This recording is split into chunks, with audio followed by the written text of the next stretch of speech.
My name's Anna Ingram. I'm the Senior Director of Library and Archives NT. We're very, very happy to have you all here today and to continue our new partnership with Northern Institute, which we're really excited about. This event, Deadly Research, is something that we really support as a cultural institution holding the historical knowledge of the Northern Territory. And we're really pleased to be hosting this event here today. I'd like to start by acknowledging that we're here on unceded Larrakia land, pay my respects to their elders past, present and emerging, and also extend that respect to any other mob in the room or online. LANT is, we're very new here at Denala, but we're really interested in expanding our services and partnering with other institutions to try and get more people through to look at our beautiful collections and our historical maps and all of the interesting things we have, both here and in our archives in Milner. So please spread the word to any researchers that maybe don't know where we are and what we do. We'd really appreciate that. Okay, I will now hand over to Sage Lee, who's going to give us a welcome to country. Thanks, Sage.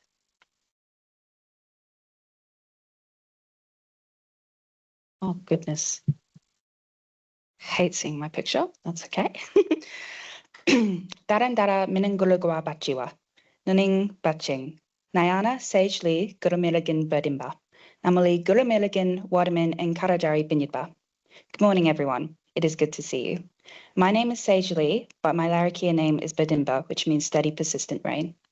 I'm one of the many traditional custodians of the beautiful Larrakia land that we are located on now, as well as the Waterman and Karajari lands, and I'm a proud member of the Kabillo family through my grandmother, or my alap, Mary Kabillo. The Gurumilligan have lived on Garamilla for millennia. We are known as saltwater people, as our lands include the Greater Darwin area, Darwin Peninsula, Cox Peninsula, and nearby islands. However, our land also extends approximately 50 kilometres inland. We have lived in perfect harmony with the land, seas, and skies, and continue to look after visitors to our land through law, country, song, ancestors, and ceremony. As we gather on country, we recognise and honour the enduring connection that First Nation peoples have maintained with land, water, culture, and community for tens of thousands of years. This year's NAIDOC theme, 50 Years of Deadly, celebrates 55 decades, of Aboriginal and Torres Strait Islander strength, leadership, resilience, and cultural pride. It acknowledges the generations of elders, communities, activists, artists, and leaders who've kept our culture strong and ensured First Nations voices continue to shape Australia's story. The theme reminds us of the importance of listening, learning, walking together in respect, while celebrating the achievements, knowledge, and living cultures of all First Nations peoples. On that note, it is my absolute pleasure on behalf of my fellow Larrakia traditional custodians to welcome you to Gwalwa Daraniki, our land. Everyone, please have a nice time. Mama Batiwa.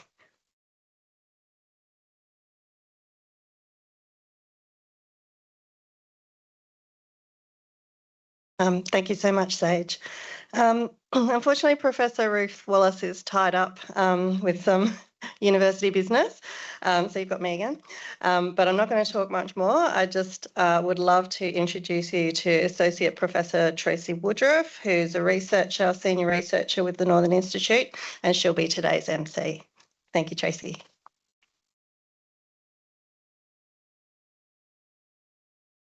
Good morning, everyone. Oh, can't see if I put those on. I just want to say thank you very much for joining today. I know there's lots of events that are happening this week, and really it's a fantastic effort that the Northern Institute has such fantastic research support staff who have worked with LANT to organise this event for us today. And really, you know, it's important for us to think about how lucky we are in the Northern Territory, and we have such a rich Indigenous culture. And I feel like maybe we have an advantage or an extra sort of string to our bow because we live here in the Territory and we can celebrate Indigenous excellence every day of the week, not just during NAIDOC week, but NAIDOC week gives us an opportunity to sort of shine a light on the fantastic work that's been done by Indigenous people. So today you're going to be spoiled, and I hope you just can sit back and get comfortable and enjoy what you're going to hear today. And it's my pleasure to be the MC today, and I'm going to announce the first presenter. And if you give me a minute just to find the info on the page, I'll get started.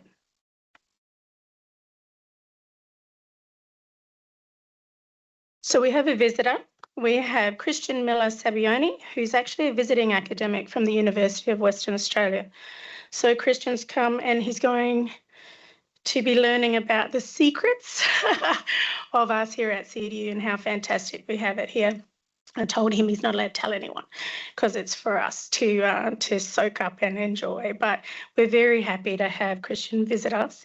And Christian's going to present Trapped in a Strategic Imaginary, how Australian settler-colonial narratives shape strategic thinking in Northern Australia. So I just want to tell you a little bit about Christian before he comes out.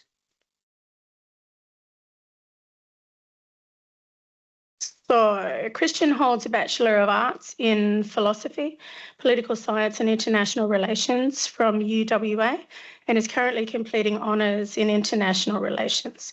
His research focuses on Australian strategic thought, geopolitics and historical imaginaries that shape defence and security policy in the Indo-Pacific. Very topical. His honours thesis examines the origins and persistence of the empty north narrative in Australian strategic thinking and its influence on defence planning and perceptions of regional threat. So in 2025, he was awarded the National Neville Bonner Memorial Scholarship to support his honours research. Can you please join me in welcoming Christian out to the front?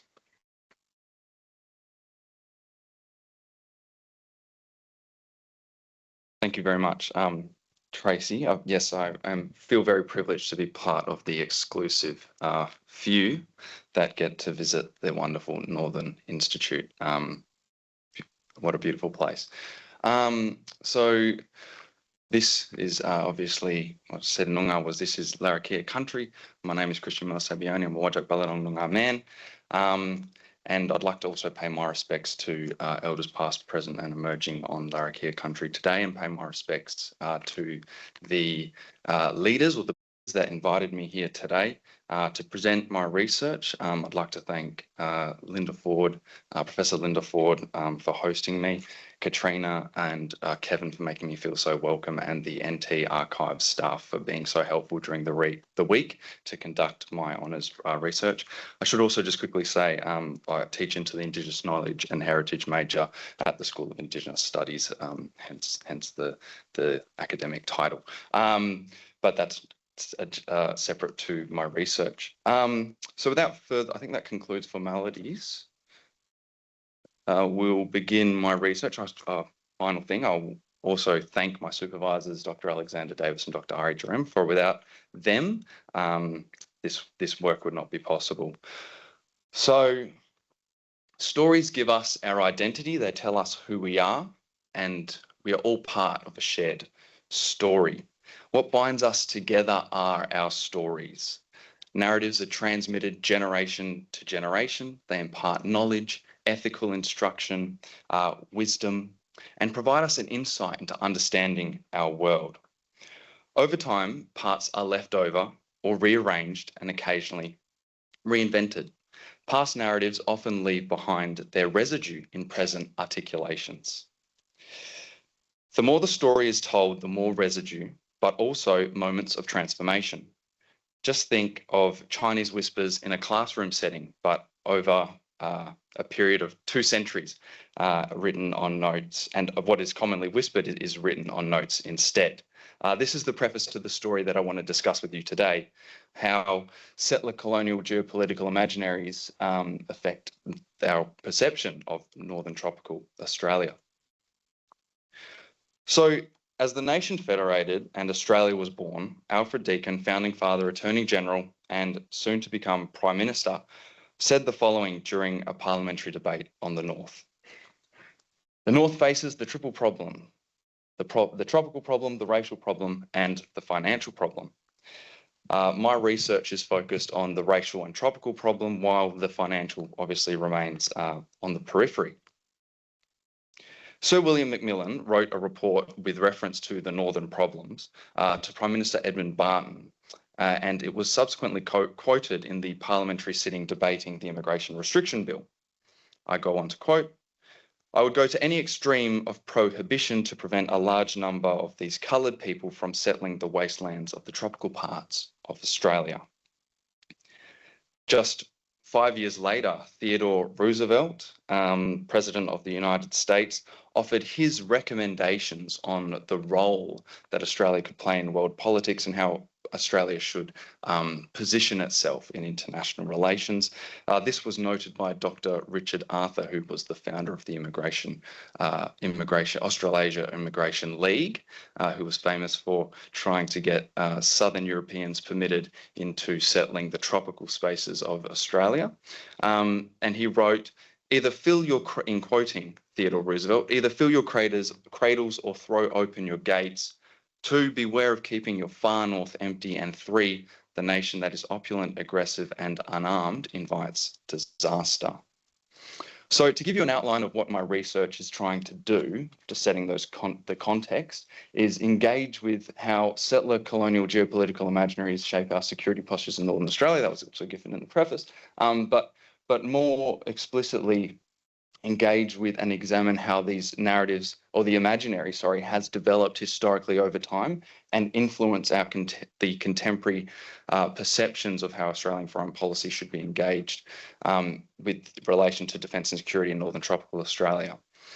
Finally, in terms of my methodology, I'm applying a historical genealogical approach to understand Australian foreign policy through a post-colonial perspective. So you might think genealogical, what does that mean? Think of what I said before about past narratives leaving their residue in past articulations. That's simply what that means. Don't be deterred from that word. And finally, what I'm focusing on is obviously understanding the nature of the relationship between settler-colonial geopolitical imaginaries and defence and security in Northern Australia.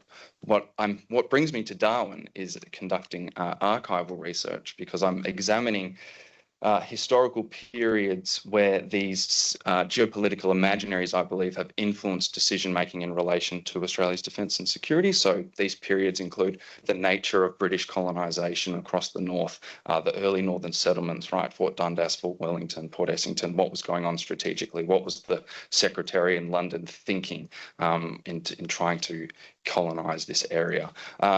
Federation, World War I, World War II, the Suez Crisis, Vietnam War, and more contemporarily, the Tampa crisis. So what's significant about my project is the literature review itself. So in international relations, there remains a lack of post-colonial and decolonial literature. So my approach is obviously using post-colonial international relations theory to engage with the impacts of colonialism and imperialism in world politics, interrogate identity, engage with this construction and deconstruction of discourses, and offer an epistemological critique of dominant Eurocentric approaches to the discipline. But you may be wondering, how can I engage or analyse Australia as a post-colonial international relations actor? That's a very fair question. So to rectify that shortcoming, I draw on settler-colonial studies, and I centre the work of Patrick Wolfe and Lorenzo Veracini to engage with the Australian state as a uniquely settler state.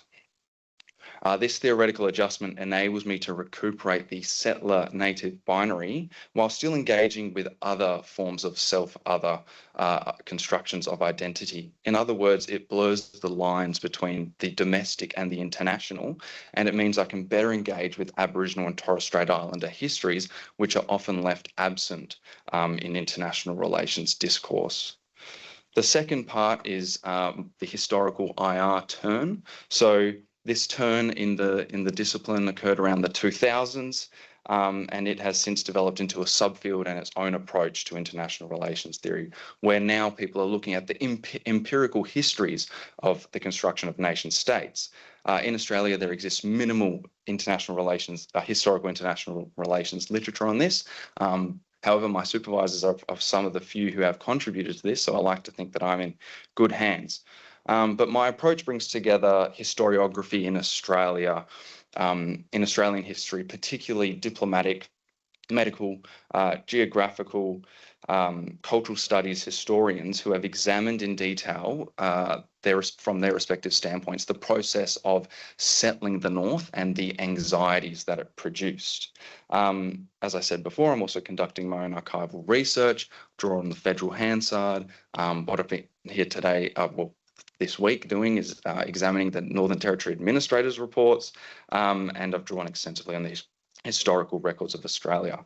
I'd also like to footnote that while this project is situated in international relations, it does seek to contribute to the broader national history wars debate by reinforcing Regina Ganter's critique of moving beyond telling the story of Australian history through the black-white binary. And I think the North presents, or the continent north of the 26th parallel, presents a perfect site to bolster that argument. After all, as Ganter points out, the first historical documentation of the continent can be traced back to the North. It is the geographical origin point of the Australian historical record. So why is this research timely? Comes back to a few things that have been on the national agenda over the last 5-6 years. We now have an Indigenous diplomacy agenda which has sought to elevate the First Nations portfolio in foreign policy, which was announced in 2021 and has been spearheaded by Penny Wong and the Ambassador for First Nations, Justin Mohammed. When Labor was elected in 2022, I think there was a strong, there was a force to reimagine what Australia was. I think that there was some of that was drastically slowed with the failure of the voice referendum, but nonetheless, there's still been some progress in this space. DFAT is the example there. Also, the Port of Darwin, just making sure they're all there. The Port of Darwin, so in 2015, was leased to a Chinese company called Landgate, as I'm sure all you Territorians are already aware. And there's been strategic circles that believe that this is a national security concern. Other commentators disagree, but nonetheless, there's been 3 national security reviews which have all come back and said there's no need to cancel the lease on the grounds of a national security threat. And 3, the AUKUS agreement. So after so much emphasis after the White Australia policy on engaging with Asia, is AUKUS, does it present as a regression to old and comfortable habits, relying on empire for our security? The question is there. However, I think what's most fascinating about this alliance is the language that's used within it. So when this was announced in 2021, Boris Johnson obviously referred to the AUKUS alliance as a natural alliance, using the language of kin. So I'll now talk to my preliminary findings and research to date.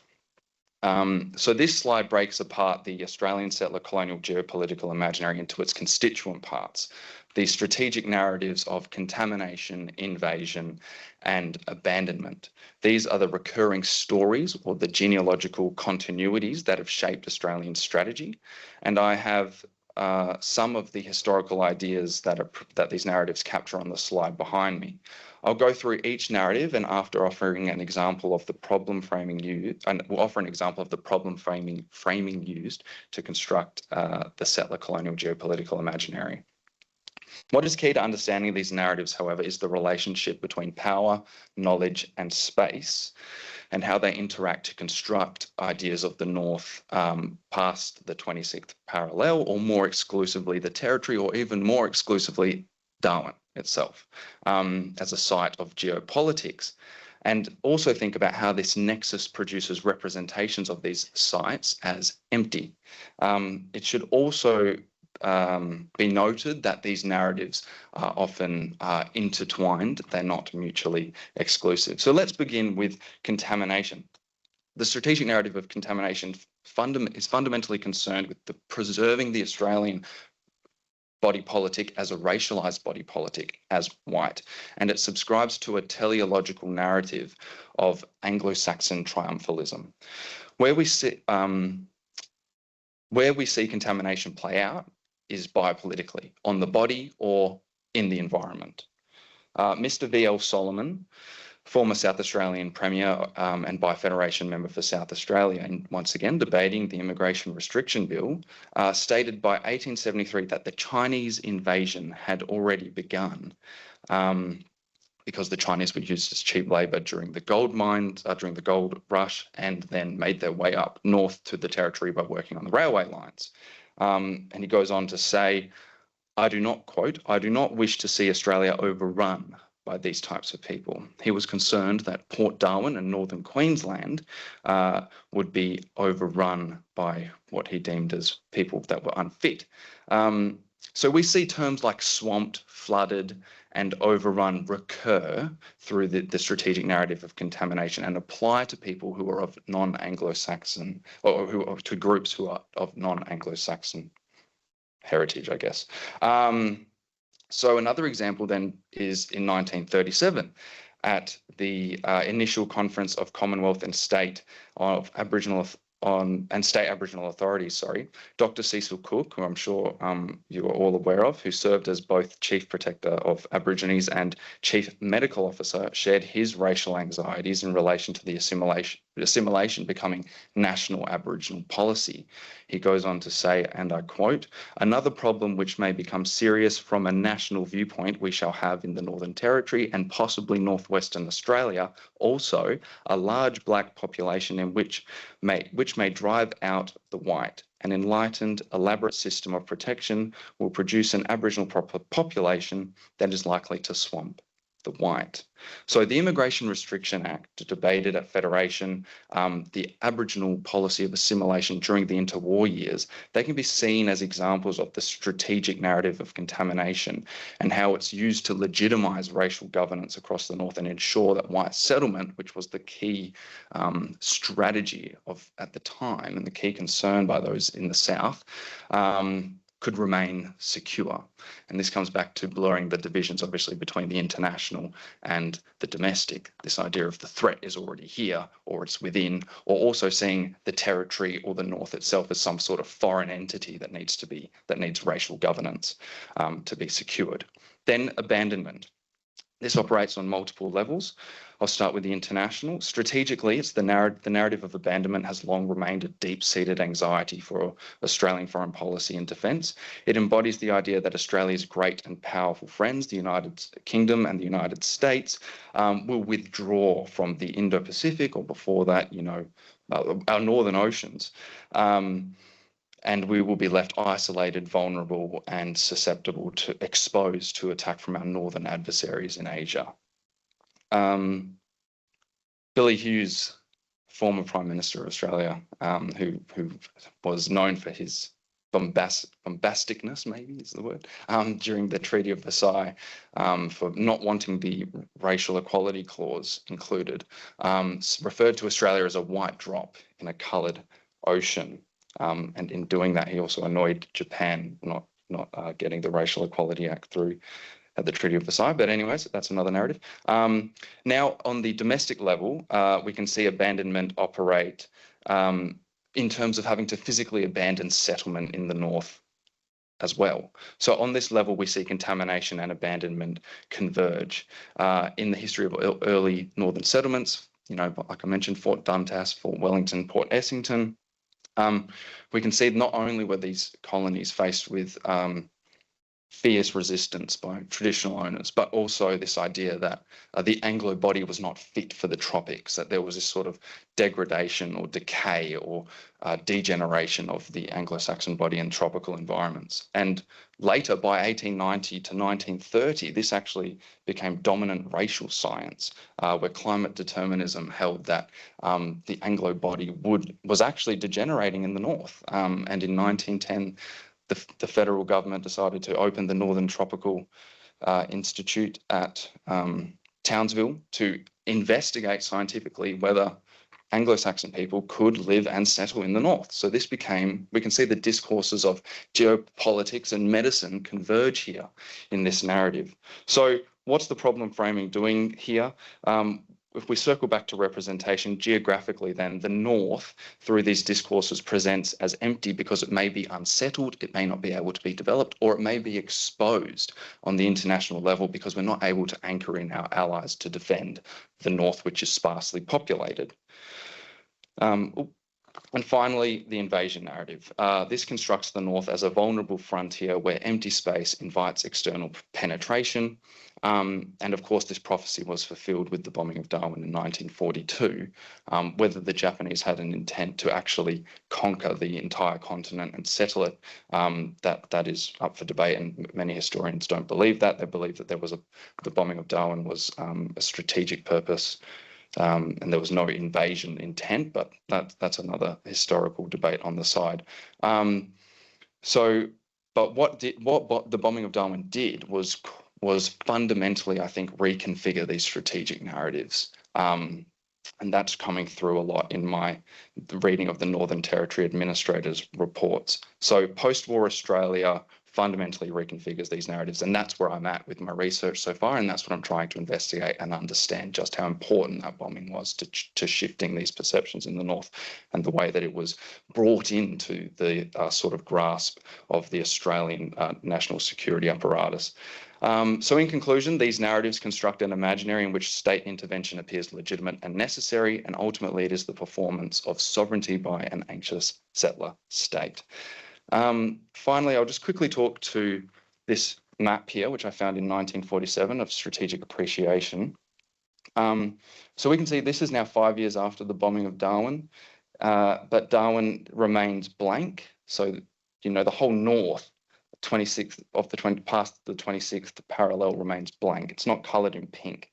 And pink here is an area containing majority of important vital targets, which therefore necessitates security, and that's dominated in the southern settlements. I actually spoke to Tracy yesterday a little bit about this north-south divide. I think it's a very fair critique, and it seems to be represented cartographically here.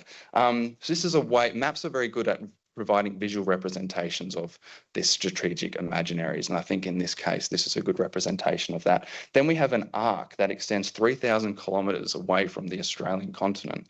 And this is now the forward defence arc. So in contemporary international relations discourse, this area is often referred to, which goes from the north of New Zealand through the Pacific Islands, through the Southeast Asia, as the arc of instability. But it finds its genesis in Alfred Deakin's idea of having an Australasian Monroe Doctrine. Now, if you know anything about international relations, the Monroe Doctrine is about keeping, you may have heard Trump's recent Dunroe Doctrine, which is basically keeping foreign powers away from the continent and having basically hegemony of a state over a particular area. I think that's also represented in this piece. But nonetheless, we still see the north as this blank space. What's going on? So I'll conclude there. Australian strategic thought has long imagined the north through the recurring settler-colonial narratives of abandonment, contamination, and invasion. This thesis proposes to develop an argument that these imaginaries continue to shape how Northern Australia is governed, secured, militarised, and developed in the present. But my final point is this is the Warkle, so the creator of the dreaming story and our creator as Noongar people. And my question is, if we centre the dreaming stories and cultural narratives of the traditional owners of the North, how can we reimagine not only the North itself, but Australia's role in international relations? Thank you. Okay, so just now we're going to see if there are any questions for Christian. Just at this stage, we're going to take maybe 2 questions, if there are any. So if everyone could just have a second to see if they have a question. Don't know if we've got any online or anything. No, okay. I'm just interested because we have up here a Centre on Governance, and you all had long international relations with the Macassans and Japanese. And would this be able to be incorporated as an alternative view on international relations? Yeah. Yeah, absolutely. I think so, and I think that's part of when I mentioned that footnote in terms of contributing to the broader history wars debate, that is precisely the kind of history I think that needs to be used as the base to reimagine how we're engaging with Asia. It needs to draw on our First Nations knowledge and our First Nations connections with, like the Macassans example, trading Vector all the way back to China. This needs to be tapped into. And just the other day, in February, First Nations Ambassador Justin Muhammad did release an Indigenous engagement strategy for First Nations people. And as part of that, he said that, you know, the historical ties that we have had has informed that. I think over time this will develop more with some more serious thinking. This could really be I think it's the main example that could base how that engagement works. But I just thought I should flag out if you're interested. Thanks. Thank you, Kat. Anyone else? No, maybe you could catch Christian at morning tea, perhaps, if you come up with a question by then. Great. Thank you. Thank you. Okay, so I'm going to introduce our next speaker, which is Dr. Jodie Cowdery. And Jodie's going to present Unearthed, Indigenous Women's Experiences Working in NT Mining. So if you just give me a moment, I'd like to give you a little bit more detail about Jodie. So Jodie is an adjunct research fellow from Charles Darwin University's Northern Institute in the Faculty of Arts and Society. She holds a Bachelor of Arts Psychology, a Bachelor of Laws, a Master of Justice, and a Doctorate in Philosophy. Jodie completed a PhD with the Northern Institute in 2026, freshly minted, which examined and highlighted Indigenous women's employment in and experiences of large-scale mining in the Northern Territory of Australia. Jodie has over 17 years of experience working for both federal and Northern Territory governments, including senior roles in law, policy and regulation. Jodie's research interests include social justice, lived experience, Indigenous perspectives, intersectionality and settler colonialism. Her current project focuses on Aboriginal people's experiences of exemption from the Aboriginal Protection Acts and the impact on family, connection, identity, culture and community. This research forms part of the ARC Discovery Project, Aboriginal Exemption, History, Truth-Telling and Healing with La Trobe University. Please welcome Jodie.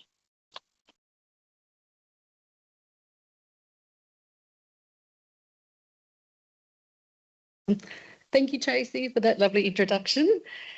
Hi, everyone. I'm Jodie Cowdery.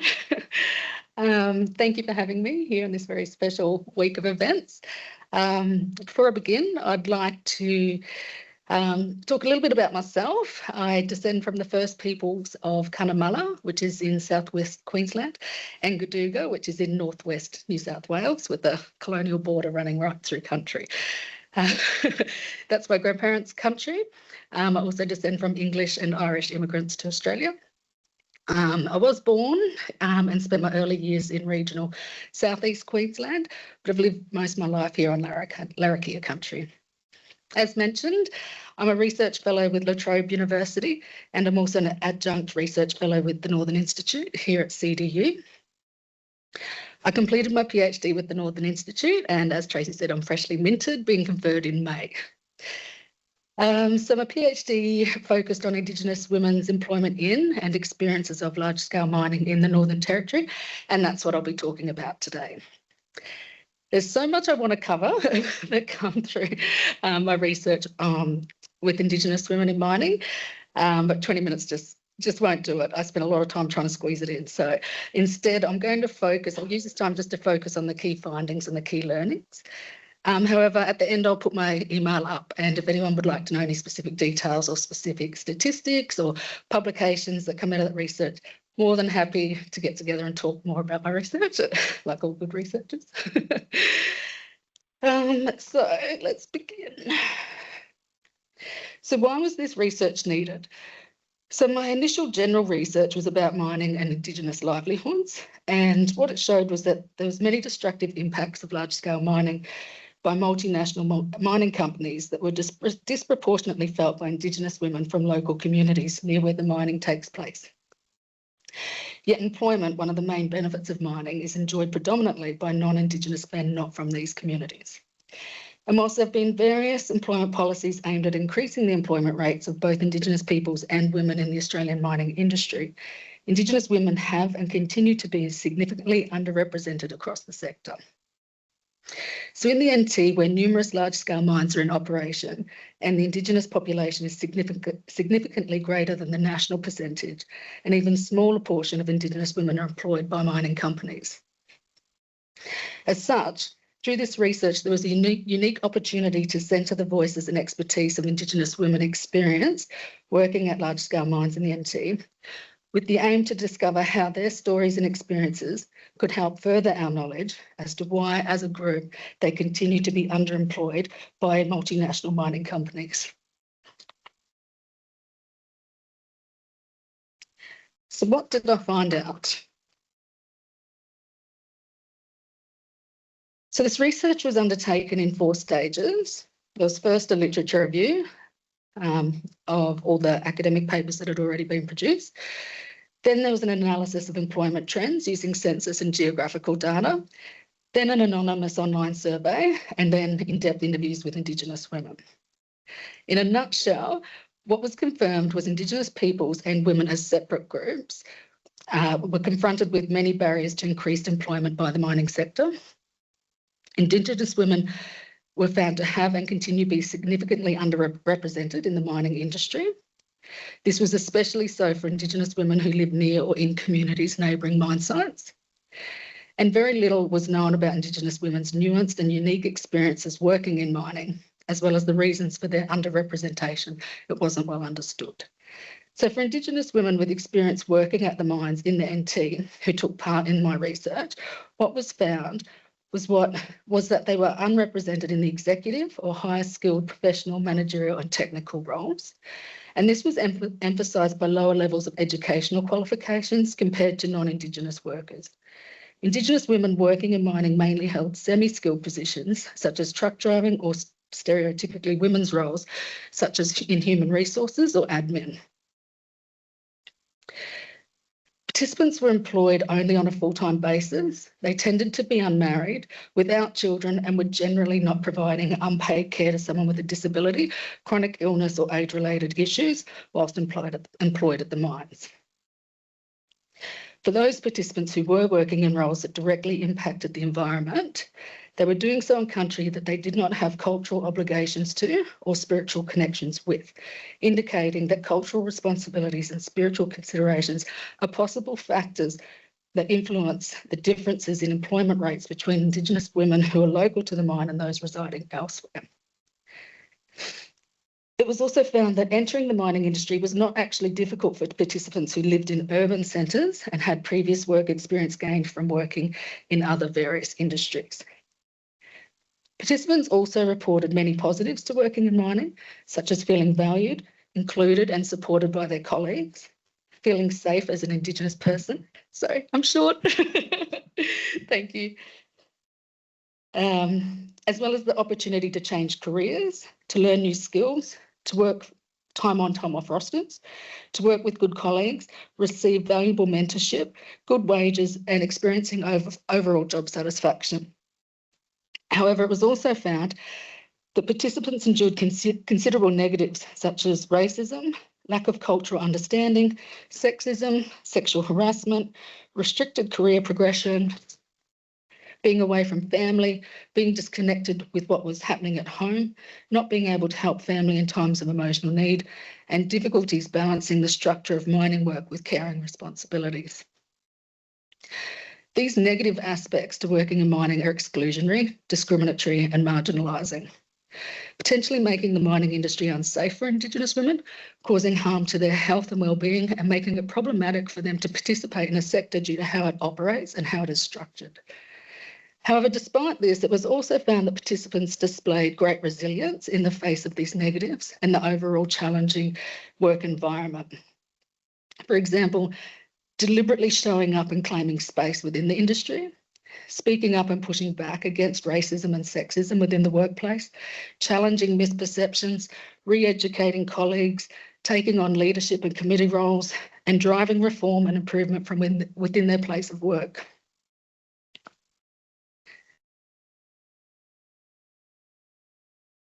So what did I learn from all of these findings? So I took all of these findings that came out of all the different stages of the research, drew them together, and then used intersectionality theory, settler-colonial theory, and Indigenous sovereignty as a theoretical framework to interpret and explain the key findings. And this was to answer the research question of how can the voices and stories of Indigenous women experienced in working at large-scale mines in the NT help increase knowledge and understanding of why mining companies persistently employ minimal numbers of Indigenous women to offer ways mining companies, industry and policymakers can help improve Indigenous women's representation in the sector locally, nationally and globally.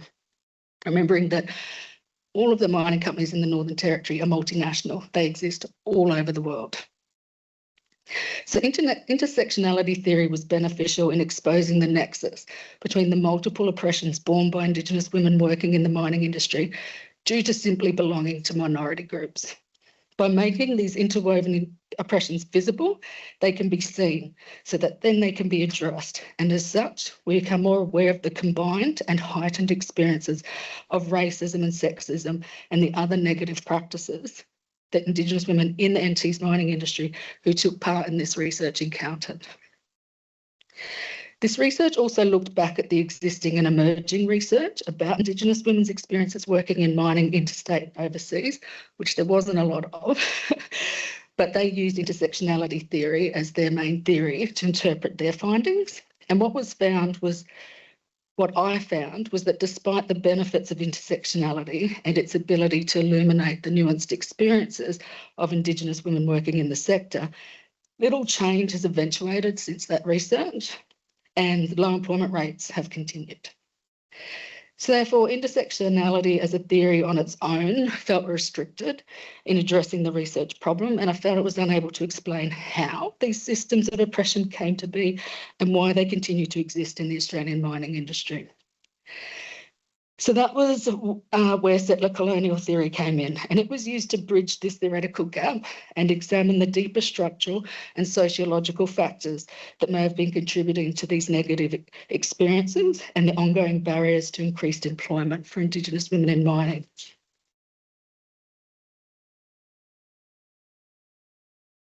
So settler-colonial theory showed how the mining industry in Australia manifests as colonial. I'd love to go into it very deeply right now, but I can't. But happy to talk more on it, or if you feel like reading a thesis, it's in there. And the way that Indigenous women were excluded from the mining industry and the harmful way research participants were being treated by non-Indigenous men in the workplace. And this was because settler colonialism showed us that this was because of the way that Australia was established through invasion, colonisation and ongoing settler colonialism, and the long, interconnected and continuing relationship that large-scale mining has with colonisation and with settler colonialism. Settler colonial theory also helped build my understanding that in order to be included in the industry, Indigenous women needed to reflect the traits of the dominant employee, that is, non-Indigenous men, which make up over 80% of the workforce. And as such, such as being able to work any time of the day, being able to fly in, fly out, that sort of thing, because they don't have the familial and caring responsibilities and obligations. And that's just one example. So by using a settler colonial lens, we can see that this practice is a similar tree. So this research also took an Indigenous-led, Indigenous-centred approach. It prioritised Indigenous women's voices, their stories, listening and leadership. As such, it used Indigenous sovereignty to explain and interpret the way that Indigenous women show up and claim space, speak up and push back, challenge misperceptions and re-educate colleagues in response to the challenges and the negative aspects of their workplace. So this was interpreted as more than resilience, but as assertions of Indigenous sovereignty in response to the colonial imposition of large-scale mining on Aboriginal people. So in taking this approach, what was learned was that the barriers to increase employment in mining for Indigenous peoples and women as separate groups are applicable to Indigenous women working in mining in the NT, and that due to the intersectionality of indigeneity and gender, these experiences are compounded and intensified for Indigenous women. This matters because until the pioneering work completed by leading academics in this area, which there wasn't much of, and then my research which reinforced those positions, the unique experience of being both an Indigenous person and a woman in the mining industry were rendered visible because they didn't quite fit into either category. And this created a siloed approach to understanding and addressing marginalisation of people who belong to more than one marginalised group in society. So this is important because policies were aimed at increasing the employment rates for either Indigenous peoples or either women, and as separate groups. And so they're likely to continue to be unsuccessful as they ignore the unique intersectional needs of Indigenous women who fall into both. And to continue with policies that are known to be unsuccessful is a waste of time. It's a waste of resources. It was also learned that there are a number of challenges and negative aspects experienced by Indigenous women working in the NT, and a lot of these could be fixed almost immediately. And I'd love to go into detail about them, but they were things that could be rectified at quite a low cost by mining companies, such as appropriate uniforms that button up appropriately across a woman's body. Toilets, providing them for a start, and the ones they provide, making sure they're adequate. Assessing and ensuring proper phone and internet access so people can reconnect with home. Increased security in hotspots where bad behaviour is happening. So some of these things, they would make the workplace safer and more inclusive for Indigenous women almost immediately. And this matters because safe workplaces are a legal obligation in Australia, and in failing to meet these standards, mining companies may be in breach of these laws. Further, inclusive workplaces are important as access to and equitable employment are social justice issues. We also learned that there are many challenges and negative aspects to contend with for Indigenous women wanting to work in mining in the NT or working in mining, and that these are exclusionary and assimilatory practices and derogatory. This learning is important as excluding entire social groups from accessing and participating in employment, particularly Australia's highest paid, is a social justice issue that has ramifications for not only individuals, but families, communities, and society. This matters as promises for greater local employment, which are often made by mining companies for Indigenous peoples and communities local to the mine sites, they're not manifesting. This means mining may be relying on false promises to induce Indigenous communities to commit to land access agreements. Also, mining companies may not be meeting and possibly breaching their existing obligations under land use agreements, potentially affecting their social licence to operate in these areas. Now, those agreements that exist in Australia are very confidential. It's very hard to see them, but what is known is they often contain clauses around employment and employment targets. It was also learned that many of the issues experienced by Indigenous women working in large-scale mining in other parts of Australia, as well as in other countries that have been impacted by settler colonialism, were also experienced by Indigenous women working in large-scale mining in the NT. This is significant because it means that the issues are more likely to be an industry-wide problem rather than isolated to one area or one mining company. As such, the findings from this research may be applicable to other regions, helping address the reasons for underrepresentation, not only locally here in the Northern Territory, but nationally and internationally as well. We learned that many of the issues impacting Indigenous women working in mining raised in earlier research are still occurring in the NT's mining sector. And this is important because it means that the industry may not be responding to existing evidence-based research and recommendations that have already been made. And this is enabling to the continuation of these issues. Another learning was the way that Indigenous women are excluded from and are required to assimilate and are mistreated within and by the mining industry is indicative of mining's colonial beginnings and ongoing and intertwined relationship with settler colonialism. This matters because industry-level policy approaches are unlikely to fully address these issues as they are structural. That's okay. It's one sentence. I'm sure we all remember it. Keep going. You're right. Okay. Where was I up to?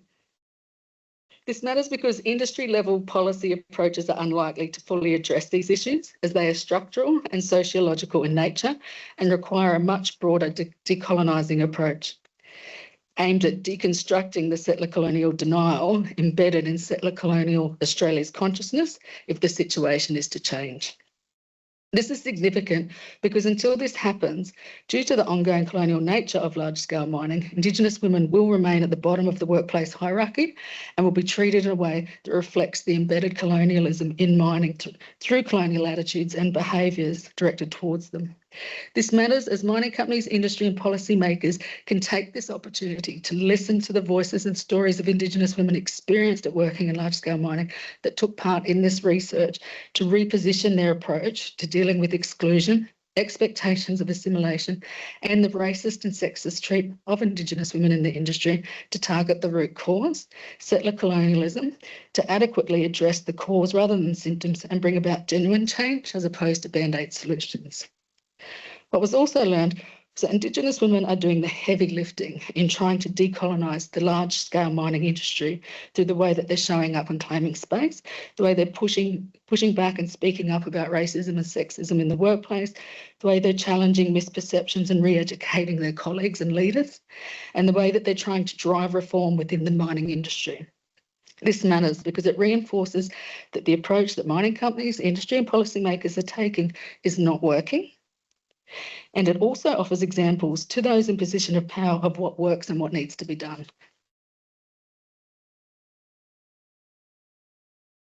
Lastly, we learned of the many positives to working in the mining industry for Indigenous women, such as feeling valued, included and supported by their colleagues, feeling safe as an Indigenous person, as a woman and as an Indigenous woman, as well as the opportunity to change careers, learn new skills, work flexible rosters, to work with good colleagues, receive great mentorship, high wages and experiencing overall job satisfaction. This is important because it provides mining companies, industry and policymakers with practical insight into what makes the mining sector an attractive and enjoyable workplace for Indigenous women employees. And it's also a springboard to build upon to make the industry a better place for Indigenous women, which by lowering staff turnover reduces hiring and training costs for companies.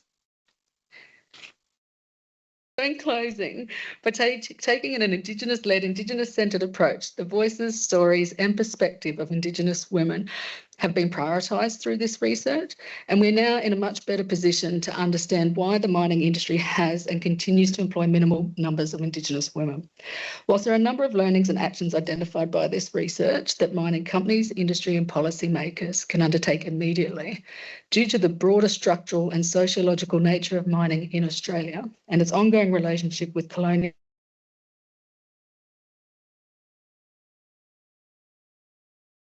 Okay, welcome back. We've got a few stragglers, but that's okay, so we can keep on time. I'm going to introduce Associate Professor Tracy Woodruff, who works with us at the Northern Institute. Tracy is a local, Warramunga, thank you, Larita woman who completed her PhD with Northern Institute in 2019. Wow. And brings extensive experience across early childhood, primary, secondary and tertiary classrooms. Her expertise spans educational pedagogy, identity, perspective and cultural responsiveness, with a particular interest in the use of Indigenous knowledge to improve Indigenous academic achievement. Tracy specialises in education, teaching Indigenous learners and Indigenous knowledge in education. Her research draws on Indigenous methodology in examining the Australian education system through an First Nations lens. Yes. Oh, okay, take it away, Tracy. Thank you, everyone. Okay, so before I start, I would just like to say thank you to Sage for the welcome at the beginning and to add my acknowledgement and respect to that. So thank you. What I'm going to deliver today is a little bit of an explanation about my worldview and something that I'm quite passionate about, and it's about Aboriginal people being solid, being deadly in education and not sitting back and waiting to be invited. And I found it interesting. Each of the morning speakers gave me something that I could relate to directly. And one of them was about the yes vote. And, you know, my opinion, and it's just my opinion, is that we shouldn't have had to ask permission about that in the first place, you know, and there could have been a stronger push towards achieving what we wanted without actually sitting back as if we're not involved already and we don't have permission already to be Australian. Okay, it just sits in a bad spot for me, but I don't like to act as if Aboriginal people are helpless. We're not, okay? And we should be strong in who we are and what we do. And that, I hope, comes through in my research and in the way that I think that research should be conducted. I had a conversation the other day with one of our research director, and I said, you know, as an Aboriginal person, I conduct research in the way that I think is significant for Aboriginal people, and that in doing that, in that principle, it needs to have immediate practical impact for Aboriginal people. There's none of this theoretical rubbish. There's none of this waiting years and years and years and years. And if you know education, change takes a very long time. There's none of that. The way that I decide to research and the way that I work with Aboriginal people to try and improve our lives is in a very practical way. And it's unfortunate that a lot of our research funding isn't approved for research projects that do that, okay? It's not targeted in that way. And in that respect, I think that research funders, major research funders, miss the point of Indigenous people, Indigenous methodologies, and how to improve the lives of Aboriginal people. So just letting you know, that's where I'm coming from. All right, so what you're going to hear today is disrupting the axis, a Warramunga Lirita standpoint on educational system reform. Because one of the ways that I research as an Aboriginal woman, and as a local Aboriginal woman especially, is that I see things through a Indigenous women's standpoint, which means shifting the deficit view and shifting the blame off Aboriginal people for perhaps not meeting expected Western standards in education, but looking at the system instead and saying, why doesn't our national Australian education system meet the needs of all Australian citizens? Why isn't it more inclusive? Why does it miss the mark? Which is where I think we should be looking. So I suggest that we need to reframe the way that we consider people's intelligence in education.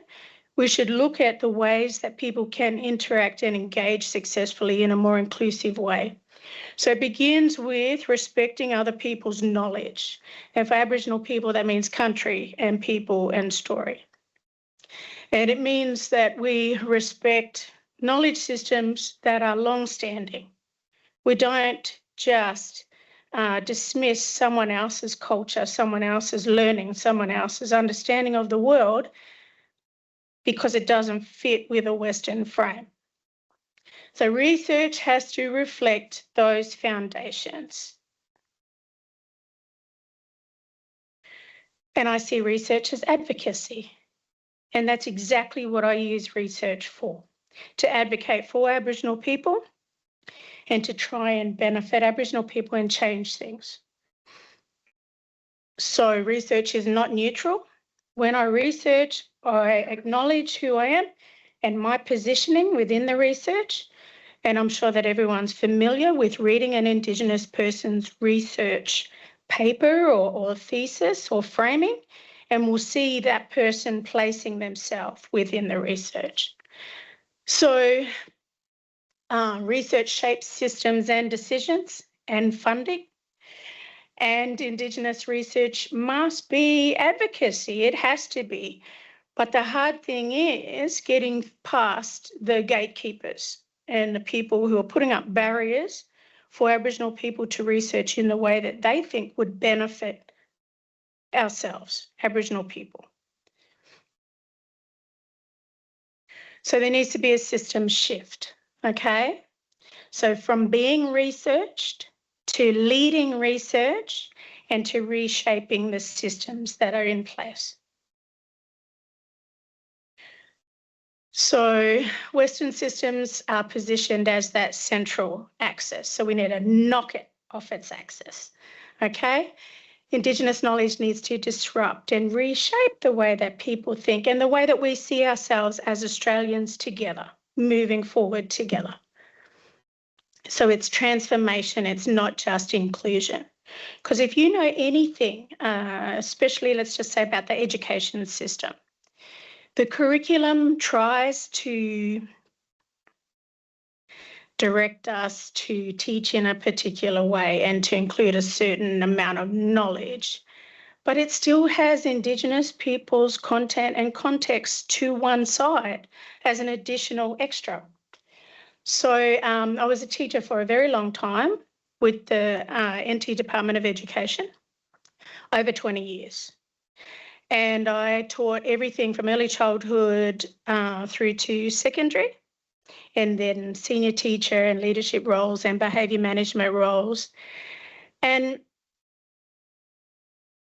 the Indigenous content used to always be known as this kind of perspective, something to the side that you could choose to teach your students if you had the time. And it just wasn't working because unless, and I'm talking about the majority of non-Indigenous teachers, which is what we have in Australia. So unless the majority non-Indigenous teachers felt confident and informed and able to teach Indigenous content, they will steer away from it because they're not confident to do that. So I don't know about yourself, but I spent a lot of my childhood in school not learning anything about Aboriginal Australia, not learning anything about Aboriginal people, and certainly not learning something from an Indigenous perspective. Because that's what happens when something's called a perspective to the side. So, you know, ACARA, the people who are responsible for housing the Australian curriculum, changed the name to Priority to see if that would make a difference. Do you think it made a difference? Not much. No, not much. It's still an added extra, okay? So if I'm asked about Australian education system, I think that any country who has any kind of idea about people working together and being a effective, positive community together should have as central to their education system learning about the first peoples of that country as the foundation of historical understanding of who we are as citizens. So I would chuck out the curriculum and start again. And the funny thing is, in the Territory, we used to have something like that. We used to have something a little bit like that. And now we all do an Australian curriculum which has nothing like that. So standpoint and method. In my research, I am researching through my worldview, through my framing and understanding of the world, and not just taking it as Indigenous people are not engaged, are not joining in, are not part of what they're supposed to be doing. Looking at systems that are in place that don't include us or that don't set us on the same level playing field as other people. During my PhD, something that I made sure of doing was to present my work at conferences and specifically whenever I could to an Indigenous audience so that I could get feedback from Indigenous people to see what they thought of my research, to look at the facial expressions, because you can gauge from an Indigenous audience what people are thinking quite easily. Our faces read like open books. And then the generosity of an Indigenous audience is amazing. People will tell you, have you thought about this resource, Tracy? Have you included this? What about this? You know how you're talking about that? Why don't you think of this as well? So I created my own form of methodology as well to do with delivering what you're doing to an Indigenous audience and see how that audience can support what you're doing and your thinking and your learning and your progression through your research as well. It's called presentation feedback as an Indigenous methodology. So it's a publication as well. You could read that if you're interested. So when you research, of course, it's important that you have that cultural authority and you are aware of data sovereignty in the way that you conduct the research and you analyse the research and then it's translated.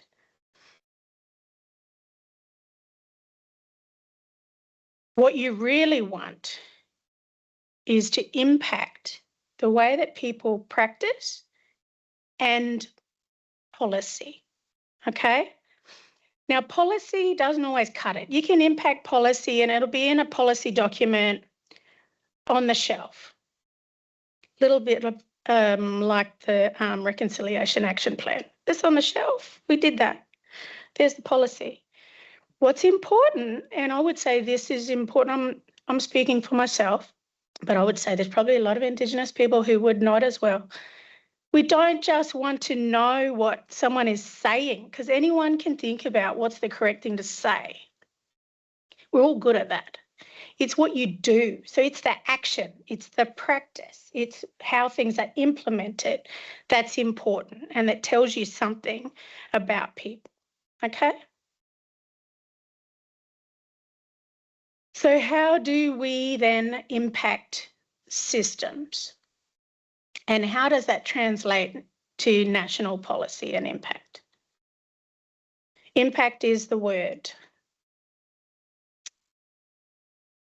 So one of the things that I tried looking at, so this is some of my research that I've done now, is looking at workforce pathways, because I think that the way that we're going to impact the education system is to infiltrate it.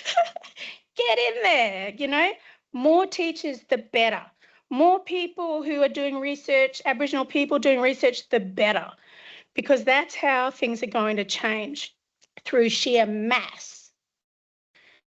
So one of the ways that I started looking at that is Aboriginal people are quite often directed from school, from secondary schools, into a vet pathway. So if that's the way that it's going to happen, what are some of the vet subjects that start students on a path to education, to being teachers, okay? So what are some of the vet courses that could steer kids to be teachers? And then if we're looking at that, what's the pathway from those vet courses into higher ed? So through into TAFE and into higher ed, what are some of those? And you know, people aren't even tracking those kinds of things. That's the ridiculous story here. People aren't looking at that. It's not on the radar. How can we do things like that better, where we're actually looking at practical solutions for solving what it is that we want to do? So we need to strengthen the First Nations teacher workforce. We need to strengthen that by increasing the numbers. And then hopefully through sheer numbers, we will have that groundswell to start changing those structural barriers as well. So the challenge is fragmented research pathways. You've seen some fantastic researchers today, and you're still going to see Kat as well present hers. There's so much potential for Aboriginal people, even in like industry HDRs, to think of, okay, so in my line of work, what is it that I could research to help improve the lives of Aboriginal people, to change the way that things are happening. So, for example, for teachers, how could we do a pipeline of teachers becoming researchers to change education practice to support and inspire more Aboriginal students? What could we do? How could we do that? It's so important. And the way that we could do that would be having people who are already on the path or who have finished their PhDs to contribute to training of Indigenous skills and knowledge and methodologies for other Indigenous people coming through, creating that pipeline. But there's a gap in that, and we need to support people to think that they could be researchers too and can work together to improve Australia for everyone.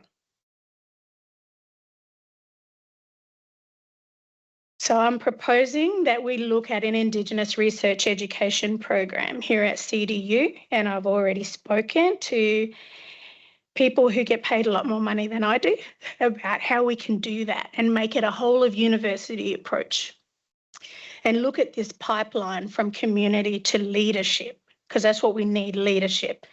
You know, there was some kind of research project put out, I think it was on the ABS, it came out as there's like, of all the significant leadership roles in Australia, 1% are held by Indigenous people. How are we supposed to change anything like that? It's insane. So we need a pathway. We need a pathway to empower people. So coming from community knowledge holders through to acknowledgement within this Western frame that we fit within, of micro-credentials or coursework or some kind of research training, HDR research and leadership, so that it becomes policy and creates community impact.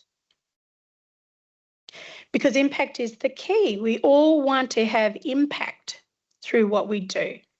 So we want to strengthen Indigenous research capacity, embed culturally grounded methodologies taught by Indigenous people, and position CDU as a national leader in that. Wherever we work, and this is an education example, there are standards that people are supposed to meet in catering for or engaging with Indigenous people. So there's the AITSL, Australian Institute for Teacher and School Leadership, standards for teachers, professional standards for Australian teachers, 1.4 and 2.4, where teachers are supposed to demonstrate their professionalism through engaging Indigenous students and knowing about Aboriginal culture or Indigenous culture.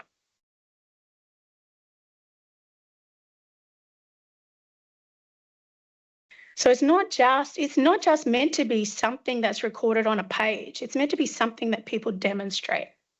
So we're meant to move from tokenism. It'd be great if we could move to systemic reform and culturally safe and inclusive curriculum. So the big idea, Indigenous knowledge redefines excellence. It's not an add-on, it's an essential. So the NAIDOC message, 50 years of deadly, it's almost me, I'm 56 this year. Celebrating Indigenous excellence, continuing leadership in research if we can, okay? Research, because that's where we add new knowledge and we solve issues. So it's a call to action for more Indigenous researchers, because our knowledge matters and leadership in research is essential. So that's just, I don't know how well you can see that, but it's a bit of a map of some of the research that I've done and how it's connected or interconnected. So you can see how, you know, that it's like a snowball. It starts. Once you start, it just moves to the next thing and the next thing and the next thing. And it feels so urgent to solve the problems of the world.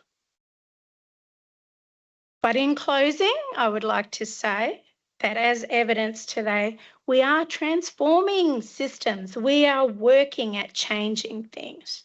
We are trying to lead research, not just be participants or be involved, but to lead it and trying to disrupt that axis. Are there any questions?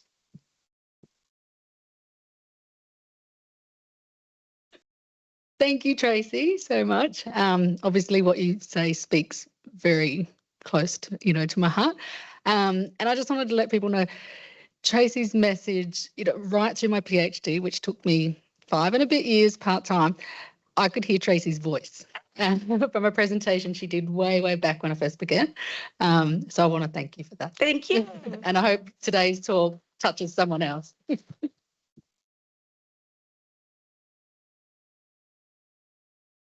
Hi, Tracy. Brilliant talk. So while I was at UWA, I had 2 experiences. I've been in research for 5 years now. I've worked as a research assistant for an ARC called Healing Country, and it was an Indigenous-led centre based out of Curtin University, and they wanted Indigenous researchers to take on these PhDs, but they were unicorns, right? They didn't exist. And then in my second experience, I was on the other side of it as a HDR coordinator, backfilling a position for a while at UWA. And then it was how to get Indigenous students from school, as you were saying, into those positions. So building that pipeline, but then as well, the bachelor's to an honours or a bachelor's to then that next step, we were losing massive amounts of students who would just, leave the research realm. So I guess my question in that is, what does that pipeline look like to you, and how can we build that pipeline? What's the architecture? Thank you for the question. And I didn't set that up, but I'm writing a current Discovery Indigenous research application that looks at industry HDRs for Aboriginal teachers. So I'm working with 2 colleagues at Curtin, and we're currently writing the application about how can we manoeuvre from the classroom practice through to a master's level HDR and then into a PhD with industry support. So the industry HDR system, and looking also at how we can do that in such a practical and impactful way for immediate classroom practice. So how can we use action research? So teachers are really good at doing action research. They do it subconsciously. They're always trying to be the most effective teacher they can be. And so how can we formalise that, and how can we make it that specific that it's directed towards improving learning for Aboriginal students? So that's currently what I'm trying to nut out to submit shortly. Yeah, thank you. Thank you for that question. I just want to finish by saying I conducted I had a First Nations research fellowship through the Australian Centre for Student Equity and Success, and one of the main focus was how do I get more teachers. But what came out at the end of that was not just that same message that we've heard before. It's how can we deliver that message in such a way that it hits the exact point, the bliss point for Aboriginal people, and they think, oh, that's exactly what I have to do. So for me, it turned out to be a research finding about the importance of the delivery mode of the message to Indigenous audiences. And I think that's a point that people aren't targeted on and not targeted on enough. And I just want to tell you that that's the source of my shirt. This shirt shows my research. It's a visual representation of what I believe and how I research. And I have my support team with their shirts on as well. So just to let you know that it's the way the message is delivered as well that's very, very important. So thank you. I would love to just take a moment to introduce Kat. Is that what we're doing next? Oh, okay. And now you can return to the. Thank you. Thank you. Okay, so now we had the pleasure of listening to Dr. Kat Kate, and Kat is going to talk about technology for storytelling. And I'd just like to say at the end of Kat's presentation, she actually has some practical examples at the back set up on the laptops there for people to engage with. So I'm sure she's going to tell you all about that in her talk. But let me just tell you a little bit more about Kat. So Kat is descended from the seafarers of Aboriginal and Celtic origin, a computer and electrical engineer. She works with Aboriginal communities on online language learning, story sharing and data analysis to integrate Aboriginal perspectives into Australian engineering practice and our designs. She manages projects building software for Indigenous knowledge sharing and embedding it in university teaching using narrative techniques, simulations, games, and multimedia for immersive practice-based learning. Her current work includes natural language processing and AI models for speech-to-speech translation of local languages, supporting business, service provision, and bilingual school programs. Thank you, Kat.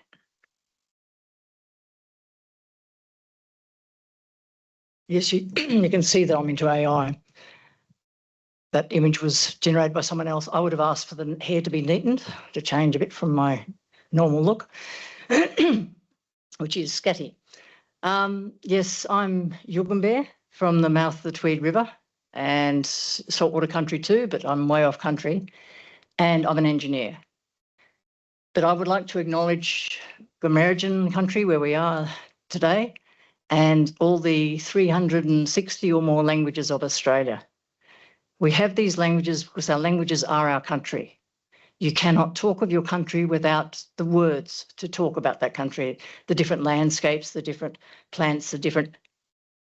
I had lost it. That was supposed to merge because you can see from the general pattern of languages, there are the Koori languages down the south coast, Murray up the north, the desert languages, the northern languages. We have our language groups that are based around the landforms. The land very much directed the development of our languages. So I work a lot in language, sorry, I also have postnasal drip. I work a lot in language reclamation because that is how we can tell our stories. And I work a lot with the technology to assist that because First Nations, we had mines. We had the Tharathul, the Wilgamia mining. We had trade routes across Australia. We had the different rafts that were built in different areas of Australia, adopted to the local sea climate. So we had an extraordinary amount of technology before settlement. And after it, we have chosen the technology that we'll adapt. What technology is useful to us? And obviously the motor car is a very useful one. Do you know the bush mechanics? This is from my favourite series where they're carting their band equipment across the country and the axle brakes, so they adapt their car to transport the equipment. It's a very innovative film and not too far from reality in remote areas. But also when we're given technology that's totally useless, we again adapt it to our culture, our environment, our perspective on what is important, our different cultural locations. And if we don't have equipment to rebuild structures ourselves, we will adapt again. But it's interesting because those adaptations are based around our living, the way we live, our environment, whereas the houses that were built weren't even suitable for the climate. And in the pitlands, they have houses where they put a hole in the wall for the air conditioner, but of course didn't supply that. So I put a metal panel which radiates heat into the house. And then if you had enough money, you bought a metal panel, an air conditioner, sorry, to put in that metal panel. Except of course there's the camel in the room or the camel in the outback. The camels came and pulled out the air conditioner to get the water out of them. So our engineers were not very good designers for the environment. And sorry, that was for that picture. I've forgotten I've inserted it. So that's sort of where the air conditioners are is very handy to a camel to try and get some water. We also I was involved a lot in renewable energy in outstations, homelands years ago. We set up a company, Bushlight. So renewable energy in Australia was advanced a lot by the fact that the remote communities could get ATSIC funding for 10 years energy grant that they could then buy the whole system and set it up. But the point was, to do that, the community need to understand the system, need to understand how it worked, need to know how to manage it. And so Bushlight set up these sort of panels, which had very detailed information about what was happening with the batteries, what circuits were supporting what, essential systems or temporary systems have to go and turn the air conditioner back on after time. We couldn't make our stories about the technology to take control of the technology without that deep knowledge. And I think this is really interesting because now the First Nations Renewable or Clean Energy Network has started up to get a lot more renewable energy into these remote communities to take away the reliance on diesel. And we need these stories. We need these stories through the whole education system, how to understand these technologies if we're going to adapt them. This is a iPad project in round Yirrkala, and the iPads have been sent to all schools in Australia, and they were there for teachers to use, and the Yolngu adopted them very quickly. And iPad sent someone up to support them. She's a PhD student just submitted here, and she was working with them just using a normal iPad template and adapting them to set up for a teacher, and the teacher then made those templates and the students put their material in. So it was very, not a bespoke system, very useful that's what was already there. Let's use it for our community. And the teachers went for it. They really liked it, really enjoyed it. She's done a brilliant PhD on their response later to the project. And as one of the starting points, they said, well, we've got to name this device. It's all in different language. Let's name it in our language. So they've got body parts like the eye, the central face, and action. So one touch for the one touch button. So it was sort of like very descriptive language to rename that item in local language because they were adopting the technology and using it.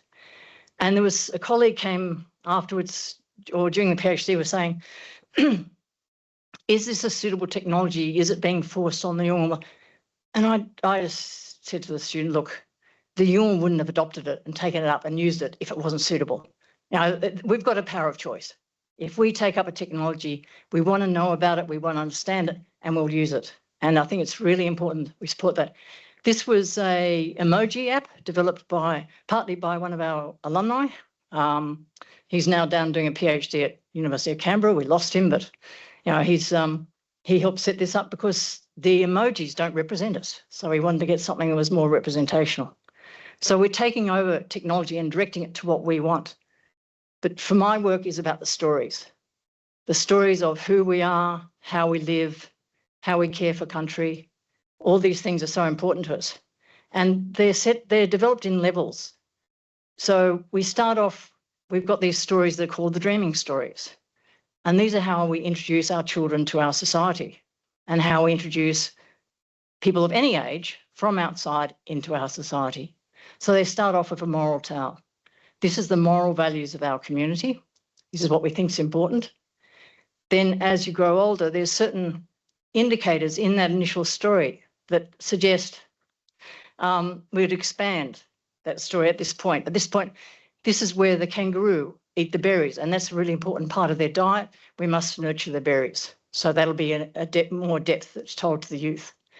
And then as you get older, you start getting stories about how that it's bigger. The kangaroos also are in other people's country, and how do we relate to in different people's countries, and how do we manage the population across these different areas, but also how humans interact. How do we respect each other and work together? And finally, the fourth level is the spiritual level. When you know the country that deeply, you know the spirit of the country and you can live with it in a much more fulfilling way. But the important thing is, how do we convey those stories, particularly at the children's level? How do we share them so that other people can be introduced to our culture, so that they know and understand the culture of this country and participate in it? So the stories are only shared with those who have a relationship to the story. You don't want gossip coming in. You don't want it to be altered by people telling the story in only half telling it or telling it incorrectly. So it's only told with those who have some understanding of the responsibility of sharing that story. or if it's told to you and you don't have responsibility, you won't be told in a way that you can share it. It's just so, okay, here's a bit of knowledge, but you can't share it. You can't speak it because it's not your story. And unless these different story holders get together at the one place and share the story, you don't really hear the whole story. And I have a colleague from working in the Pilbara, and that was part of her PhD, was knowledge sharing. And she went out with her family to collect the stories of the area. And she was staying there, and she, like her brother, she's Burungal, same skin, but different gender, same mother. And she was telling her story, and then he told his story, and she said, I didn't know that story. I didn't know that part of it. But once I heard his story, it made the whole thing make much more sense. So because we're not getting out of country, particularly in the Pilbara, mines block access, we're not being able to share those stories in a way that builds up understanding, that builds up the full knowledge of why that story is told. What's the significance of it is lost when we just have the little bits. So we really need to get them back together. And these collated stories are what provide us with our knowledge of country. So I'm working in IT, I'm an engineer, and I'm putting up sites where, at the moment, this one's in Tea Tree. It's just some dummy data at the moment, which they're oral stories they've collected, but just some idea of here's these stories in these locations. This is what people are talking about. This is how they describe. They're particularly looking at water and water replenishment because the government wants to extract more water for industry and mining. So how is the water replenished? What are the water levels? What do we know already from the stories that will help us assess that and understand that? So these are the stories that we're collecting, but it doesn't have to be on a Google map. It can be on, this is a kinship map of country. So around Tea Tree, this Tea Tree, Alawa country, from Tea Tree to Utopia, those each colour is a different kin group, and they have the right or knowledge over that country, and that's where they will put their stories around that country. And the interesting thing about these stories is the way they're told is ideal for gaming. So the location is country. So you've got a very clear location. The language will be the language of that country if we can. Otherwise, yes, it'll be English or Creole. We've got the indicators, so there'll be spots in the game or on the map or somewhere that say this is where you can get more knowledge. The moral story is the basis of the game, so that's where we start off with this moral value and story that we want to convey through the game. And the animals and plants are metaphors for our people. In fact, they're our totems. They are us. We are our totem. I'm a Currawong, so I'm way off country. But that means if I weren't going to ceremony as a Currawong, I would have to be that Currawong and act that Currawong and feel that Currawong to clearly express it to the other people how to hunt and care for a Currawong. And the overarching narrative is expanded by the people who know part of the story. So you would go into the game at an indicator, get more knowledge about different parts of the story. Just ideal for gaming. And this is by an amateur programmer. He's now working with Kat here, we'll hope soon, in his PhD. So I've now started to collect groups of Aboriginal programmers to try and tell their stories. And this is about Cheeky Boy. So it deals with cheekiness. So as a character in the game, he can kick up dust, he can kick things over. You know, he's cheeky. So it's easy to transpose the values into a sort of game situation and convey them very quickly. And it's in language. So gaming is really relevant to sharing our knowledge. That's my excuse for gaming. So we start the game from moral tower. Because when you're doing gaming, one of the real difficult things is designing the game. What are you going to simulate in the game? What's the crucial things that you want to start with? Well, the moral value. So start with that. And then you've got these metaphors. And in our storytelling, we're always using metaphors to convey certain ideas. I remember one of the metaphors we had with, because I work a lot in electrical systems, and so people say, oh, it's like water pipes. I said, yes, but don't mix the two. So, yeah, so metaphors are really useful for teaching. And we can do the actual genuine location can be shared through extracts from satellite images. And we've got the indicators on the landscape for the story. So little places on the landscape, you see items and you know, okay, go there to get more information. And we've got the community people who are experiencing this media. They've been playing games for I'm going to say 100, tens of years now. They're good game players. Let's make them game creators. And community have skills in images, gamification, animations, all these sort of skills that we can bring in. And then after that, I hope to make more geeks, but more programmers. But certainly we've got the starting skills for these games. So we've set up a game template, and I've got 2 game templates shown there. And the programmer for one of them, Pavan, is here. And it's the Bawarna one. So the idea was try to set up a template which would then assist people to put in their images, put in their animations, so that the structure, the framework is already there. So we've got the physics for moving objects are in game engines. It's already there. It's already set up. We've got interactions between the players. You can set them up, like I was saying, the boy can kick up dust or kick things over. So that suits a cheeky boy. And you can have plugins to extract the particular area you want from the satellite. The avatars that are suitable, so they look slightly Aboriginal, not just Wapala. And you can have dialogue systems that write text interactions, so the characters can talk to each other. But also we've got AI tools. So the AI comes into everything. We've got AI tools that extract animations from videos. So someone could do a different animation, like I want to put my totem into the game. I'll animate that totem, and that from that video I can extract quite immediately the animation to plug onto that avatar. And we can use text to speech with voice adaptation. Oh yeah, in the other game, the Budge Bim, we had we got the text, and it's been spoken by the machine, but we use a segment of recording from the Gunjamara guide at the park. So it took his speech, use that segment, and use that to make the voice of those texts. So the text is spoken in his voice. We are still waiting for permission to broadcast that, so that's why it's only shown sort of demos like this. It is Damien Bell's voice, and it's not his words, so we'll see. And yeah, so you can do that. You can adapt a recording, a speech generation to a particular voice you want to adapt it to. So of course the topics of these games are engineering, early engineering. Budge Bim eel traps is in the lava flows from Budge Bim or Mount Eccles. The lava flows were sculptured by the people. They pulled the rocks around and moved it so that the water flow was slowed down, so that as it would come to the eel trap, it wouldn't push the large eels through. They would stick in the traps. That's an eel trap. And the other one, which is from Bawarna, talks about these dry stone walls, because the fish traps in Bawarna are scattered across the river, so that not all the fish will be blocked, but a fair number will be blocked as you open the bottom of the stone walls, the bottom of the sort of cage. They come in, and then you close it again, and they stay in there like a fridge. So you've got your collection of fish while people gather around to meet. But also there are some traps lower down the water and some higher up. So as it floods, the higher up ones are used, and as the water recedes, you go back to the lower down ones. So it's very well designed for the environment, fairly easy to maintain, and lasted for thousand years until Wapala came and built a weir from the rocks. But that was the most, there's some remains there now, but mostly gone.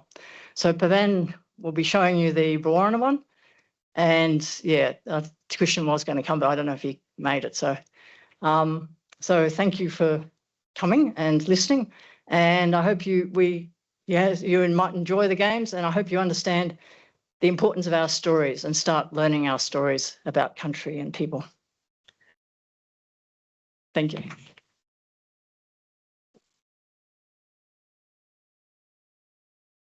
You know the drill. Has anyone got any questions, please? Thank you so much for the great talk.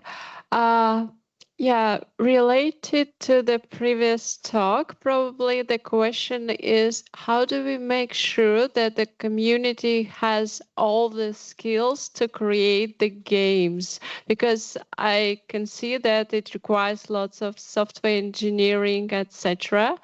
So how do we make sure the community can manage the whole infrastructure itself, the software infrastructure, so they can collect the data, develop the games, and develop all the required technology, maybe like workshops or something?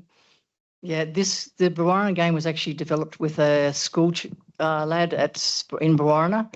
We communicated online with him, and he designed the tokens that we win, that you win as you go along. They're based on Tyson Yunkaporta's learning material because he was working in Bawarna. And it was very much the design stage, but that's not what we're aiming for. We're aiming for that co-development, and that's why we're trying to set up a template system. You know, the template has all of these things where you can get the location, get animation, also set up. What you need is the image of the avatar to look like your totem, or the animation of that avatar as your totem would act, and then what interactions. So again, designing the storyline, designing the dialogue. Yeah, he designed the dialogue too, or helped design that too. So we begin then, but mostly we go out to community. So I go out to communities mainly for the bilingual, but saying, you know, let's start developing a game for those already engaged in IT, engaged in gaming. And so it's still fairly informal, not accredited, not official, but starting to get people involved. But just, yeah, I meant to mention the student Arthur who's doing that mobile game. He was doing a undergraduate in IT and in software engineering. Never completed it, not quite. So we need this pathway for someone who is already setting up a gaming industry, work for high-level gaming companies, very capable, but not able to engage with the tedium, the explicit systems of a Western IT degree, but obviously quite able to take a topic and research it and develop it in his own space. So that there's that disconnect where you say, okay, you've got to do an undergraduate before postgraduate. That's not always appropriate. They never quite get to the end. We've got a lot of students dropping out at that end of the undergraduate because the tedium is just too much. It's not relevant, it's not engaging, and it's not what they want to do. But if it's something we want to do, and also because he's working with his own community now. He's moved back to Alice Springs. He's working with amateur. He's flying. You know, that's sort of what he wants to do, and the storytelling is what he wants to do, and that we know that motivation will carry him through even the difficulties of learning research and those areas. So. Thank you for the talk. It's just absorbing for someone who's not interested in gaming. It was great to be absolutely, my imagination was caught. But I wanted to ask perhaps an inevitable question about AI and about the whole theft and ownership area of that and what that might mean for the Aboriginal knowledge that's put into these templates. Yeah, I didn't get into data sovereignty. The map is set up so if you enter any data, you can enter it to be only visible by you, not the admin. There's no admin access. So you can set just you, your family, your community, or public. So those are public ones. The gaming, any of the AI models we develop on a computer. I've actually got a hardware, not even a cloud computer, hardware on my desk saying that's where it's held, nowhere else. The only access will be through the little window where you say, okay, here's my speech, give me the text. So there's no access to the data or the model. So we're very clear that we're not making it public, and any data that we collect will be returned to the community for language learning at the end. So, yep, it is doable. We can do it. And particularly one thing I'm trying to push is that be local models. So we're working on one language at a time. This is your language, your model, your data. Keep it separate. Don't pretend that you can cover them all at once, but just keep it separate until we get more advanced in understanding of how they work and what we can do. Yeah. Thank you. Touch it. Okay, so thank you so much for all of our presenters today. Wonderful. Is Jodie still here? She's gone. She had to go? Oh, wow. There you go. Brilliance. Okay, so I want to say thank you to everyone who came today. Thank you for taking time out to come and listen to our NAIDOC research presentation today. And if you are interested in having a more close look at some of the gaming stuff that Kat was talking about, she has it set up for you at the back there. So again, thank you so much. I'd also just like to close by saying thank you to our organisers. So thank you to the Library and Archives NT, and thank you to the Northern Institute and CDU for this opportunity today. Thanks so much, guys. That's it. Thank you.